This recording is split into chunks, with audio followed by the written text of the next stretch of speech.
All right, welcome into the show, and I am super excited for this. This is episode 50. Super pumped. Um, Unbelievable that we've gotten this far. So, before I start talking about some college football, I'd like to thank everybody that's been a part of this. It's really cool. 50 is a really crazy number, and we've gotten there. So I'm super excited. I'm recording this Sunday, 6:30, and we got some college football to talk about. So I'm going to get right into it. We got to talk about some of the games from yesterday and some of the games I really focused on. So let's start out with Michigan State, because this is the big game. You know, you see a lot of these are the two teams in Michigan. They really are. They're two teams where we come from. You either grow up a Michigan fan or a State fan. I talked about it a lot in the past, but I am a Michigan fan. And Michigan had a huge win in this one, absolutely dominating 49-0. Before we get into the game, to start the game, like, you saw Hauser, instead of State using signs with this sign stealing thing for Michigan, Hauser would run to the sideline and get the play from one of the backup quarterbacks. They had him whisper it in his ear. I want to explain this sign stealing thing a little bit. So the report was made by Ross Dellinger and Dan Wetzel both got the report, and the NCAA opened an investigation into Michigan over possible rule breaking around in-person scouting of opponents. NCAA alerted the Big Ten, and it was confirmed by Yahoo Sports without revealing any crazy specifics or anything like that. So pretty much they had one of their video coordinators, like, laptop kind of taken and determined. So there is some evidence for it, but there's not a crazy amount of evidence that we know so far. So this stuff's kind of crazy, kind of weird, and I'm sure a lot of people expected it to kind of affect Michigan in this game, but it had no effect on them. Michigan absolutely dominated this game from the start, and my reaction to this is I need to know more. Like, there's just a lot we don't know in this situation. And overall, like, I really think Michigan has made a great program and they've got great coaches on their staff. So I'm not going to make a judgment until I have more information on this. But this was shocking. It was flat out shocking. I was very shocked over it, and a lot of you hear a lot of people that don't really like Michigan right away. They're like, "Oh, of course it was sign stealing. It was always sign stealing, blah, blah, blah." I need to know more information before I say anything on it, and I'm sure we'll get more information as they continue to kind of look into everything going on. But one thing I do want to say that I had a reaction to right away is I now believe that this will be Jim Harbaugh's last season as the coach of the Michigan Wolverines. And it's very sad to say, because when I started being a Michigan football fan, Michigan was not in the place that they are now. He has brought them back to prominence and back to big time football play. They've been in the playoff now 2 straight years before this, and it's looking like they possibly could get a third straight. And it's been unbelievable. He has built this Michigan program. It's been flat out sensational, and I've been honored to be watching these teams. I think this is the best Michigan team they've had. And these past 2 years, I've said the same thing. Like, J.J. McCarthy is the best quarterback I've seen at Michigan. Dude's an outstanding quarterback. He is now the Heisman frontrunner in the latest betting odds, which is unbelievable. That's unbelievable. So, again, like, I think JJ's a great quarterback, probably could be a first-round pick this year, which is unbelievable. Blake Corum, crazy running back. He was in the Heisman watch last year. This Michigan team is really good. And you can say whatever you want about this sign stealing stuff. I think this Michigan program has been unbelievable, but I really do think this is going to be Jim Harbaugh's last season, no matter what happens, because this is the second time the NCAA has been all over them, wanting to make an investigation out of almost nothing. And again, we don't know. So there could be actually something here. We don't know exactly, but it seems like the NCAA is really trying to push Harbaugh out. And I think if Harbaugh gets his grasp on a head coaching job in the NFL, he'll take it right away. I mean, especially with like the Cowboys here. If the Cowboys lose first round in the playoffs, they'll probably fire Mike McCarthy. And guess who they'll be looking at? They'll be looking at Jim Harbaugh. A lot of teams will be looking at a guy like Jim Harbaugh in the NFL. I mean, he was flirting with the Vikings for a long time when the Vikings head coaching vacancy was open. And I mean, you never know. Maybe they will fire O'Connell after this year, even though I like O'Connell personally. But, you know, Harbaugh will definitely be a name that a lot of NFL coaches, coaching staffs will be looking at. And I really do think that he's going to end up moving on, and Michigan would hire kind of within looking at an assistant coach. I mean, they could actually. Michigan's just such a high profile job that people might be willing to leave in order to get to Michigan. But we can't speculate over who the next coach will be until it actually happens. But my prediction is that he'll probably be gone after the season. I'm just hoping that he walks out with a championship. That would be the best way to walk out for me as a Michigan fan. We've been so close to getting there. We got to get that playoff win first, and then we got to get that championship in.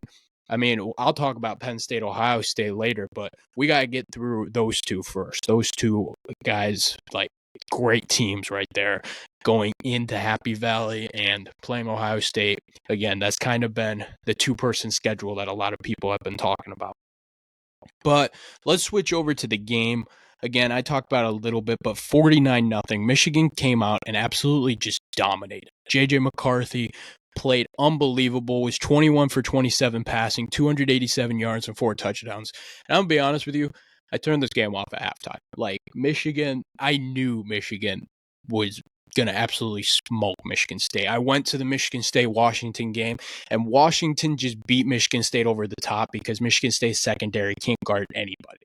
And that was the story of this game. J.J. McCarthy did the exact same thing that Michael Penix did to this defense. Absolutely torched them.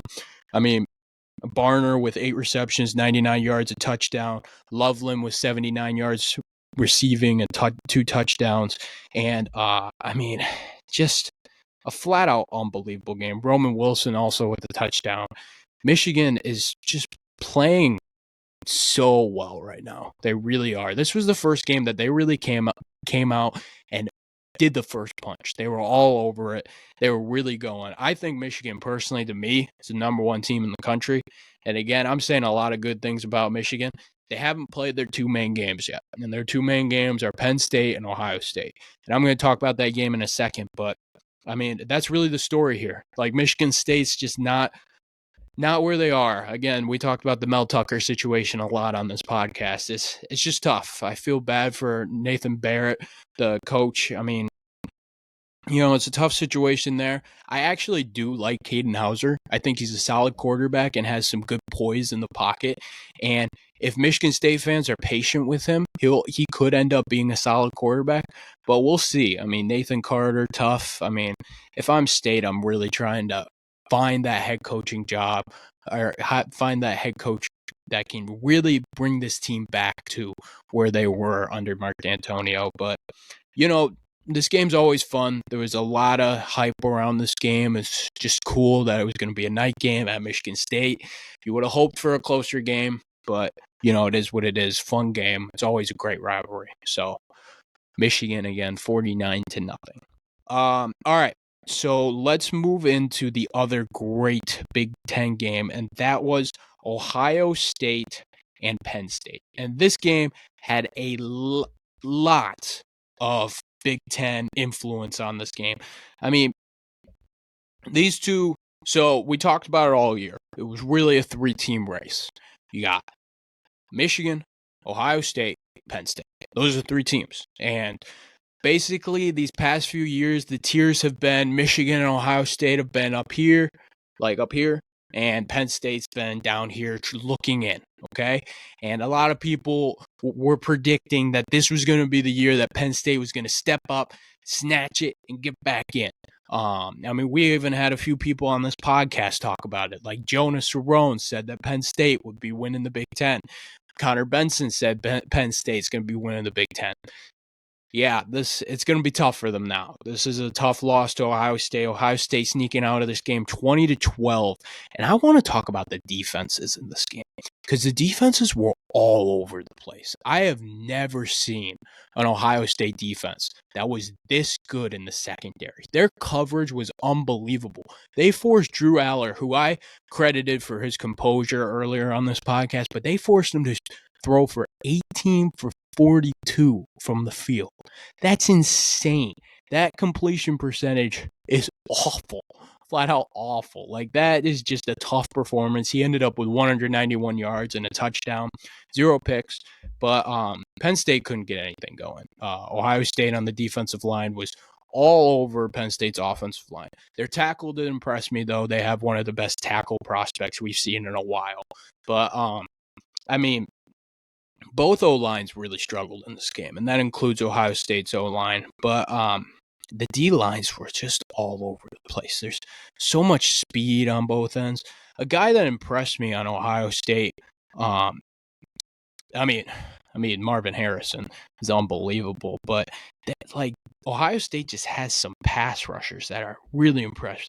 I'm not going to say his name right, but JT Tilomolier is unbelievable. He's their DN, number 44, and he was just all over the place. He had a sack in this game and was really making plays and just made it so difficult on this Penn State O-line. And this Penn State O-line, so here's the story with Penn State.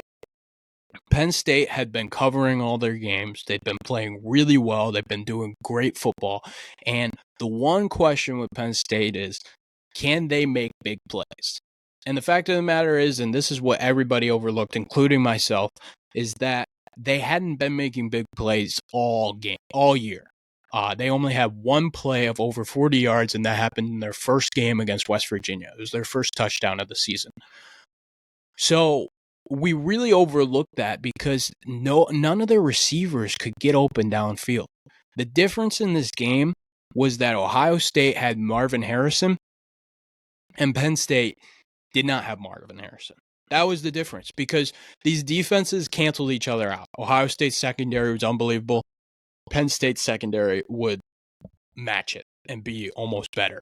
Penn State made some great stops on fourth, and they had a great stop in the red zone on 4th and goal in the third quarter to keep it close. But it was just back and forth all over the place. And the reason why Marvin Harrison was so big in this game, he had 11 receptions, 162 yards, and a touchdown. Like, this guy is just unreal. Kyle McCord is really trying to get him involved, and he's doing great. He's doing great. Like, there's a lot of times where you'll see McCord, he'll make some throws where it's just like, it's iffy, it's okay. But in this game, which was so important, is they didn't turn over the ball. He didn't turn over the ball. Him and Aller protected the ball very well. And, you saw it, like, the receivers just didn't really help them at all and made it difficult. But, I'm looking at Drew Aller and Kyle McCord. They're both above average quarterbacks to me, and not great games in this one.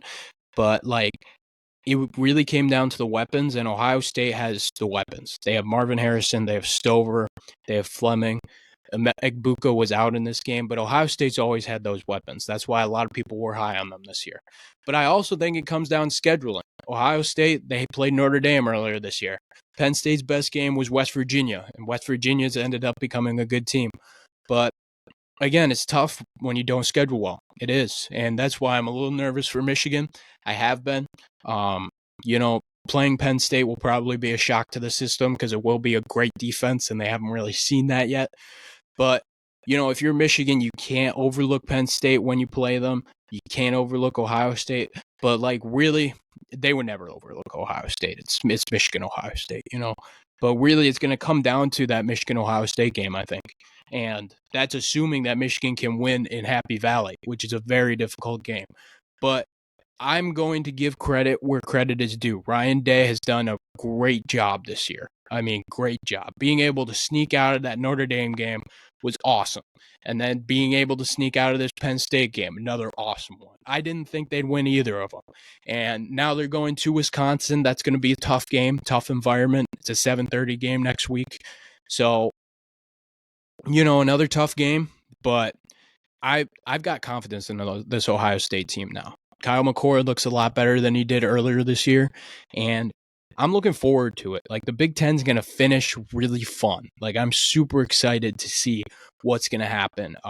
Michigan looks really good. They look like one of the best teams in the country.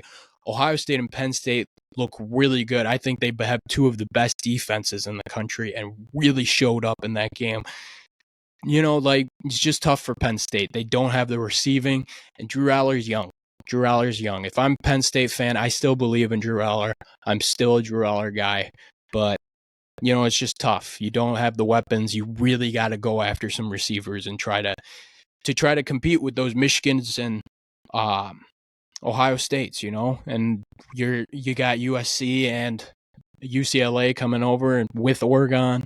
Like it's the Big Ten's only getting better. So Penn State's got to keep up with the times and they got to get better too. So, I'm looking at the Big Ten and this was just such a fun week. But, I mean, looking at these two games, I still got Michigan as my favorite to come out of the Big Ten.